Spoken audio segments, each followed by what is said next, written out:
25 मई 2013 छत्तीसगढ़ में 3 महीने बाद चुनाव होने थे। उससे पहले कांग्रेस ने राज्य में परिवर्तन के लिए परिवर्तन यात्रा निकाली। यह परिवर्तन यात्रा सुकमा से जगदलपुर की तरफ आ रही थी। राष्ट्रीय राजमार्ग से करीब 150 मीटर दूरी पर हम देखते हैं कि एक बोलेरो का पार्ट्स यहाँ पड़ा हुआ है। ये कहा जाता है कि ये फॉलो वाहन थी और अमूमन यही होता है कि जब कोई वीआईपी मूवमेंट होती है तो उसके सामने फॉलो गाड़ी रहती है।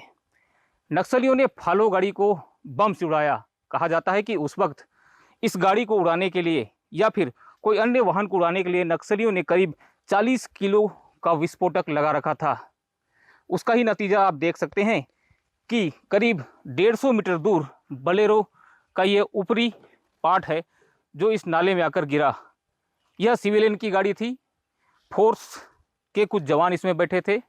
दरबा के रहने वाले कश्यप परिवार का यह बोलेरो था, जिसमें कश्यप परिवार का एक युवा सहित 3 पुलिस के जवान इस गाड़ी से शहीद हुए थे। उसके बाद जो मंजर पूरे देश ने देखा कि किस तरह विश्व का सबसे बड़ा राजनीतिक नक्सली हमला बस्तर में देखने को मिला था, जहां छत्तीसगढ़ का शीर्ष नेतृत्व, पुलिस के जवान और आम नागरिक मारे गए थे। इस हमले के बाद सवाल उठने लगा था कि आखिर इंटेलिजेंस क्यों फेल हो गई। इतनी बड़ी यात्रा के बावजूद फोर्स ने कांग्रेस की परिवर्तन यात्रा को सुरक्षा क्यों मुहैया नहीं कराया। यह सवाल आज भी कांग्रेसी पूछते हैं कि उस वक्त अगर फोर्स या जिला प्रशासन, पुलिस प्रशासन की टीम झीरम घाटी में आरोपी तैनात कर देती तो इतनी बड़ी घटना को नक्सली अंजाम नहीं दे पाते। अब 11 वर्ष बीत चुके हैं। आज भी कांग्रेसी नेता यह सवाल कर रहे हैं कि आखिर झीरम की घटना का सच कब बाहर आएगा। देश का सबसे बड़ा राजनीतिक नक्सली हमला बस्तर में हुआ था। हम इस वक्त मौजूद है झीरम की उस घाटी में जहां कांग्रेस का शीर्ष नेतृत्व खत्म हुआ था। मैं बताना चाहूँगा कि यही वो जगह है जहां पे झीरम जैसी घटना को नक्सलियों ने अंजाम दिया था। इस ओर अगर देखें तो पूरा नक्सलियों का कुनबा इस इलाके में मौजूद था और बताया जा रहा है कि लगभग 400 से 500 की संख्या में नक्सलियों ने घेराबंदी की थी और एक बड़ी घटना को अंजाम दिया था। मेरे ठीक पीछे एम्बुश में कांग्रेसी नेताओं को फंसाया गया और उसके बाद बड़ी घटना को अंजाम दिया गया। मेरे साथ चश्मदीद गवाह और उस वक्त घटना में मौजूद मलकीत सिंह गैदू है। हम उनसे जानते हैं कि किस तरह का यह नरसंहार हुआ था। नरसंहार इसलिए कहा जा सकता है क्योंकि कांग्रेसी नेताओं के साथ साथ आम नागरिक भी इस हमले में शहीद हुए थे, मारे गए थे और पुलिस के जो जवान तैनात थे उनकी भी मौत हुई थी। किस तरह से इस घटना को देखते हैं, पहले ये बताइए। देखिए, 2013 की वो दर्दनाक वो दिन, वो काला दिवस, आज भी हम इस घटना स्थल पर मौजूद हैं जहां घटना हुई थी। हम एक एक चीज़ के बारे में जानते हैं, किस प्रकार से घटना हुई थी, किस प्रकार से हमारे लोग हमारे सामने शहीद हुए थे। क्योंकि यहाँ विस्फोट हुआ था और यहाँ पे गाड़ी को आड़ा लगाया गया था और ये एम्बुश में पूरी गाड़ियाँ यहाँ से फंस के जो है वहाँ पीछे तक जो टर्निंग है वो टर्निंग तक जाके पीछे तक गाड़ियाँ फंसी थी। चूँकि पहले चरण में लखमा दादी और नंद कुमार पटेल जी इसी खाई में, अभी जो रोड बन गई है उस समय सिंगल रोड हुआ करती थी और पूरा डाउननेस आता था, नाला बना हुआ था। तो नाले से जो है लखमा जी और नंद कुमार पटेल जी को इधर ले जाके आगे ले जाया गया, आगे ले जाके अंदर झाड़ियों में ले जाया गया। उसके बाद सेकंड एम्बुश में हमारी महेंद्र कर्मा जी जब खड़े हुए, उन्होंने कहा कि मैं महेंद्र कर्मा हूँ। फिर सिलेंडर होने के बाद ये स्थल है, ये जगह पे जो है ले जाके हम सबको लेटाया गया और कर्मा जी को यहीं पे जो है यहीं पे शहीद किया गया। और उसके बाद पूरे एम्बुश में फंसी हुई गाड़ियाँ जो है हमारी लगी हुई थी। विद्याचरण शुक्ल जी की गाड़ियाँ, उदय मुदलियार जी की गाड़ियाँ, सारी गाड़ियाँ एम्बुश फंसी थी। क्योंकि वो गाड़ी में बैठे थे, इस कारण गाड़ियों में जो है गोलियों से तार तार किया गया। क्योंकि जिस प्रकार से गोलियां चल रही थी तर तर तर तर तर तर, और जिस प्रकार से बम फेंका गया, बम भी डिस्पोज नहीं हुआ। ये बड़ी दर्दनाक घटना है। मलकीत जी बताएं कि परिवर्तन यात्रा सुकमा से कब निकली थी और आप लोग इस तरफ से आने का, ये कहा जा रहा था कि रूट बदला गया है। क्या रूट बदला गया था या फिर इसी रास्ते से आप लोगों को जगदलपुर वापस आना था? नहीं, गलत बात है। क्योंकि हम इसी रूट से गए थे, क्योंकि कर्मा जी जाते समय मेरी गाड़ी में बैठे थे और वापसी में मेरे गाड़ी में बैठे थे। आते सब जाते समय जब इधर से हम जा रहे थे तब भी मैंने कर्मा जी को एक चीज़ कहा था कि भैया इस आरोपी मेरे को नहीं दिख रहे हैं, क्योंकि हम लोग हमेशा कर्मा जी के साथ रात दिन उनके साथ साय की तरह रहते थे।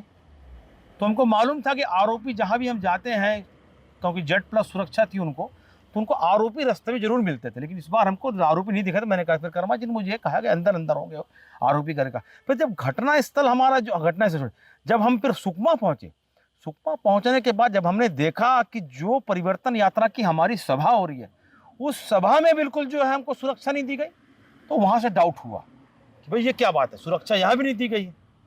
फिर हम लोगों ने भोजन किया, भोजन करने के बाद सर्किट हाउस से हम लोग तकरीबन 3:45 बजे करीब वहाँ से रवाना हुए।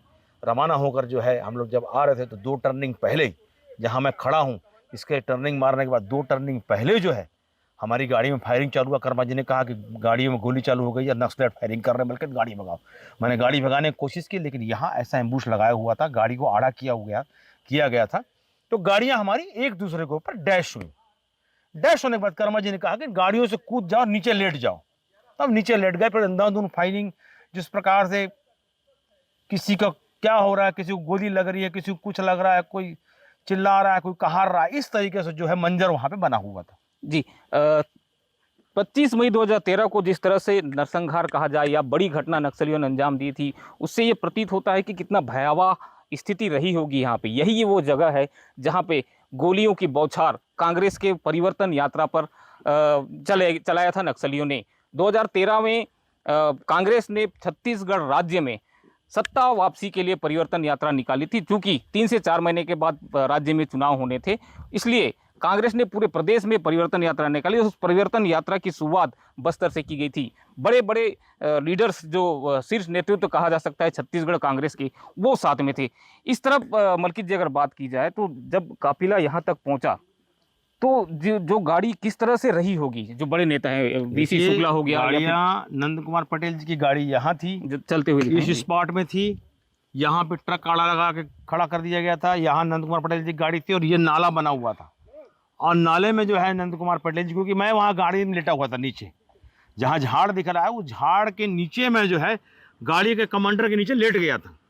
क्योंकि कर्मा जी ने कहा था गाड़ी से कूद जाओ और नीचे लेट जाओ, तो मैं नीचे लेट गया था। तो मंजर में यहाँ से देख रहा था जी। तो यहाँ से जो है नंद कुमार पटेल जी, लखमा जी, उनका पीओसो लड़के को जो है लेके नकली हाथ बांध के ले गए। फिर फायरिंग चालू हुई। फिर करीबन पौन घंटा तक फायरिंग चलती रही, अंधाधुंध फायरिंग के बाद फिर जो है महेंद्र कर्मा जी के जो पास आने लगे, जब हमारे जवानों के गोलियां खत्म हो गई, जब हमारे जवानों लड़ते लड़ते कई शहीद हो गए, उसके बाद जो है कर्मा जी खड़े हुए, फूलो देवी खड़े हुई। फिर मैंने अपने ड्राइवर बिट्टू को मैंने खड़ा किया। फिर तीनों को खड़ा करके जब लेके जा रहे थे तो मैंने देखा कि उनको जो रस्सी में बांध के इस तरफ जो है लेके वो अंदर की तरफ ले गए। क्या गोलियां दोनों तरफ से चल रही थी? क्योंकि नीचे भी हम देख रहे हैं कि घाटी स्थिति है, ऊपर एक पहाड़ का टीला टाइप का बना हुआ है, तो ज्यादातर गोलियां ऊपर से चल रही थी या नीचे से भी बैकअप दिया जा गोलियां रहा था? दोनों तरफ से चल रही थी। ऊपर से तो एम्बुश लगाया हुआ था, क्योंकि सारे पत्थर वाले एरिया है, पूरा पहाड़ है, नेटवर्क यहाँ है नहीं, उस समय नहीं था, ना नेटवर्क था, ना किसी को फोन लगा सकते थे, ना कुछ कर सकते। बस भगवान की दुआ कर रहे थे कि भगवान जल्दी से फोर्स आ जाए और हमारे जान बच जाए, हमारे जो नेता है वो बच जाए। हम ये बार बार जो है निवेदन कर रहे थे, भगवान से प्रार्थना कर रहे थे। आज 11 साल हो गया, अभी तक न्याय नहीं मिली।